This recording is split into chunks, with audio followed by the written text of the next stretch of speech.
Yeah, sure. I'll start by introducing myself. My name is Justin Watkins. I'm a junior in chemical engineering. This is going to be my sixth semester being involved in some form of career fair, whether that be exec team or an ambassador or something of that shape or form. So yeah, I'm excited to talk to all y'all. Yeah, my name is Paige. I'm a sophomore in material science and engineering, and I'm on the career fair exec team right now. So it was my fourth semester being involved with career fair. So I'm super excited to get to talk to all you guys tonight. Awesome. And Paige, do you have the presentation to Uh, share? Or if you have it, that'd be great. I'm on my iPad right now, so it might be a little confusing. Okay, I am going to share my screen. Here we go. I don't know if you guys can see this super well. I can't unfortunately download it. So I'm just going to go through it quickly like this. Hopefully that's not super inconvenient to all of y'all. But yeah, the main point we want to really emphasize here is that the spring engineering career fairs are going to be Tuesday, February 16th, and Wednesday, February 17th, both from 10 a.m. to 5 p.m. And they are going to be held virtually in SciHire, similar to last semester if you participated in that. We'll get a little bit more into the format of that in just a second, though. So a little bit more about engineering and career service. We are a year-round service provided to you here to help free of charge, and we have a full-time staff working in Marston, and they're here to help you with things like career development, education, webinars and classroom presentations. We have a Canvas career prep course set up that everyone in the College of Engineering should have access to. They're also always available for individual advising appointments for resumes, interviews, cover letters, reviewing offers, career fair prep, and a lot more.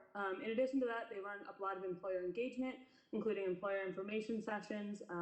You probably see quite a few emails coming through about those. You can also find some of those in the event section of SciHire. And they put on the career fairs, some of the interviews that go on after the career fairs, and they can provide a lot of advising on experiential education and employer relations and job postings. You can see a lot of these features in SciHire if you want to explore them a little bit more. I find that the SciHire experience on Canvas is an excellent way to go through and check yourself as well. Just making sure you have all the bullet points necessary to finding a career, whether that be building your resume, getting cover letters, etc. It's a really excellent tool. I encourage everyone to utilize it. So why should you attend the engineering career fair?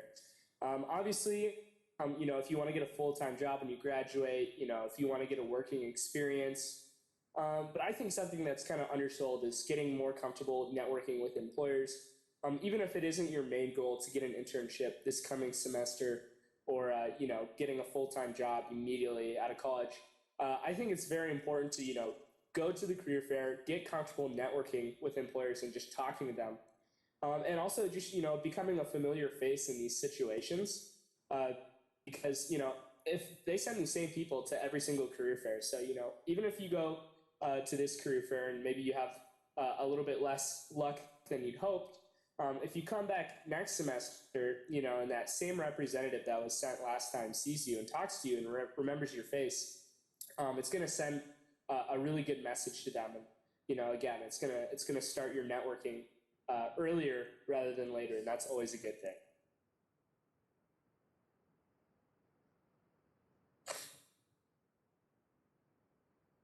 So when we talk to these employers that come to the engineering career fairs, we hear a lot of feedback about the things that they saw in students that they really enjoyed and they thought were super valuable. And what a lot of people don't think about is the fact that engineering knowledge may not be one of the top skills that employers are looking for when they hire you. There's a lot more that plays into making you a good candidate. Some of these skills are communication, planning, your ability to work as a team. You just kind of showing that you really enjoy their company and you're interested in their company and you want to be able to learn from them rather than just engineering knowledge. That makes up only a small portion of who you are and what you can bring to their team. So that's something that you also should really keep in mind when you're networking with these employers and talking to them. Yep, almost every engineering project is in some sort of team formation. So even if you could be the smartest engineer in the world in terms of calculating things, if you can't work in a team setting, there's really no way to market that item. or to get it appraised. So you really have to be able to work with all different aspects, not just other engineers, but every part of the company. So it's pretty invaluable that you're able to work on your soft skills. So developing your career fair materials, resume and elevator pitch. Elevator pitch kind of got its name coined from walking into an elevator, let's say with the CEO of an important company, and you only have that elevator's ride worth of time to really sell yourself, let them know who you are, what you're about, and why you should be hired. So just making sure you can work on that. And I believe there's a little bit more about elevator pitches later on. But just making sure you're well prepared before talking to employer is always good, so you can get the jitters out.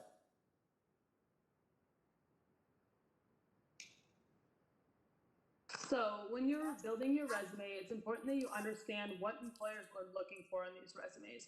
So one of your most important statements is going to be your objective statement. And that kind of says like who you are, what you're looking for. So it might be like, I'm a sophomore material science engineering. I'm looking for a summer 2021 internship. It kind of sets the employer up for what you want out of this interaction.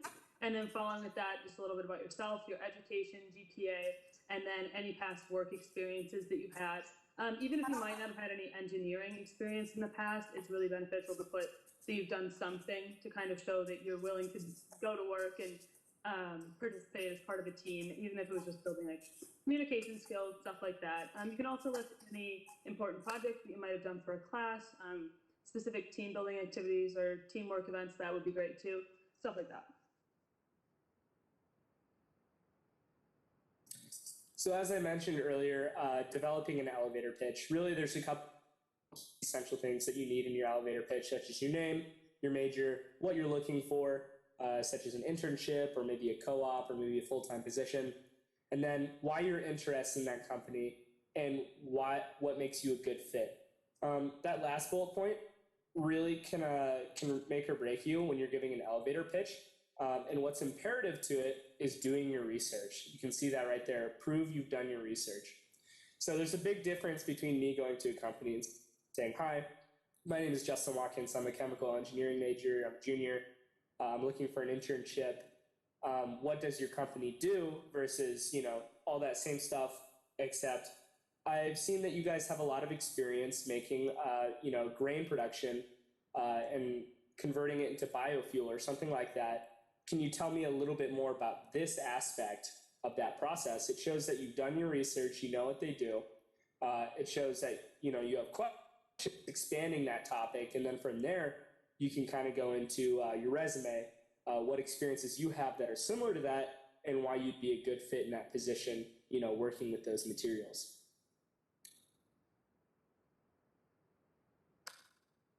Yes, so as Justin really stressed, this is the #1 tip from employers who attend the career fair. They really want you to show that you've done your research and know a little bit about them. And then so this next slide here is showing how you can research companies in SciHire. So even if all you do is go into SciHire, select career fairs, you can select the virtual career fairs and then employers, and you can filter by pretty much anything you can think of. You can filter by major, type of employment, graduation year. You can even filter by location. If you know where you're going to want to be. And it's just really important. Even if you only read that overview in SciHire, it can do a lot for you, and it can really kind of change an employer's perspective on who you are. Other nice things to do would be maybe like just Google their name, see what kind of pops up, see if there's any recent big news about their company or any improvements they're making.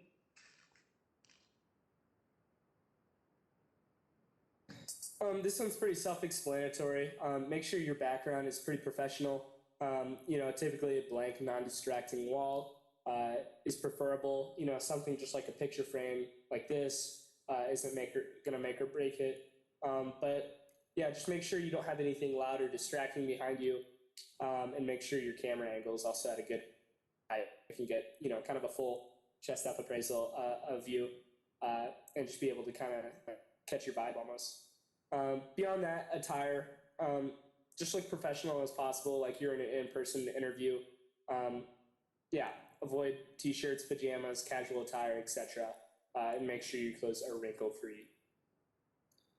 Going on with that, like we mentioned earlier, researching when companies will have representatives on the day may change on SciHire. Again, there are 2 days. So looking ahead on SciHire, that same link that we showed up earlier, you can go up into career fairs and you can see exactly when a specific company you might be interested in is actually going to be available to talk to. So again, this kind of goes into researching, knowing when they're going to be there so that you can queue in earlier to talk to them. Yeah.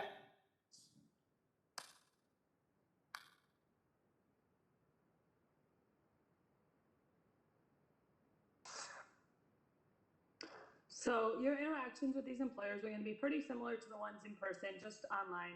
So each video chat that you have will be about 5 to 10 minutes, depending on the employer's preference and how your conversation goes. Make sure that you're still leading with that elevator pitch that we talked about earlier. Just because they can see your resume, like when they open the video chat with you, doesn't mean that you should immediately go into pointing out things on your resume. So lead with your smile, confidence, and elevator pitch. Emphasize your professional and technical skills using specific examples. So if you say, yeah, I'm really great at communication, don't just say that. Say, I'm really great at communication and teamwork because this last semester I had a teamwork project where we all had to write up a lab report and we delegated very well. Something like that. Like provide an example. The recruiter may take notes while you're talking. Don't let that stress you out a little bit. They just need to be able to keep everyone straight. They talk to so many kids throughout the day.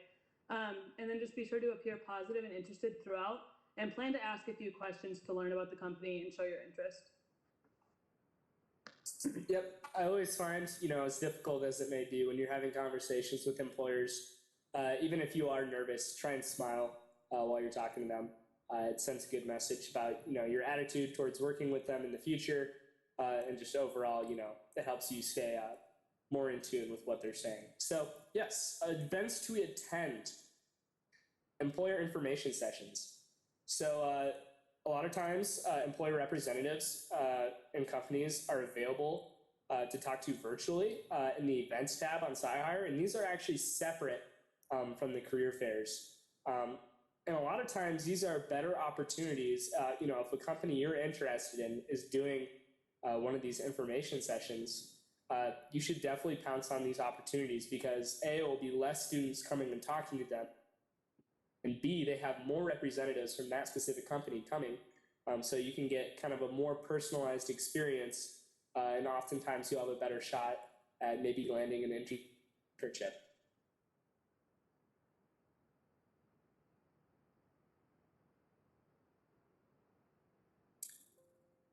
When you attend the career fair, if you have a good conversation with one of the employers, they may ask you back for a virtual interview.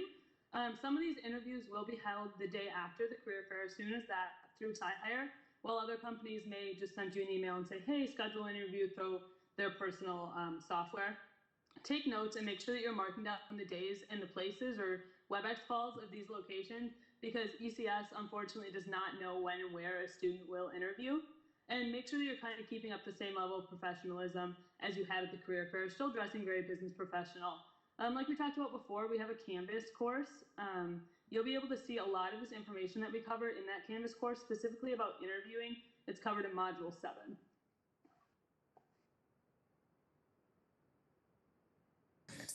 Again, we mentioned this earlier on, but ECS has a lot of excellent Canvas pages that you can explore through and really get you ready, whether it just be professionally in general or for the career fair specifically. So I highly recommend you go onto the Canvas page, take a look at a couple of the modules and go through, and it'll get you prepared. And also take advantage of upcoming events. We have career fair practice and resume reviews. It looks like we have one coming up. Well, we have one Wednesday, February 10th, 4 to 7. So, yeah, be on the lookout for that. That is tomorrow.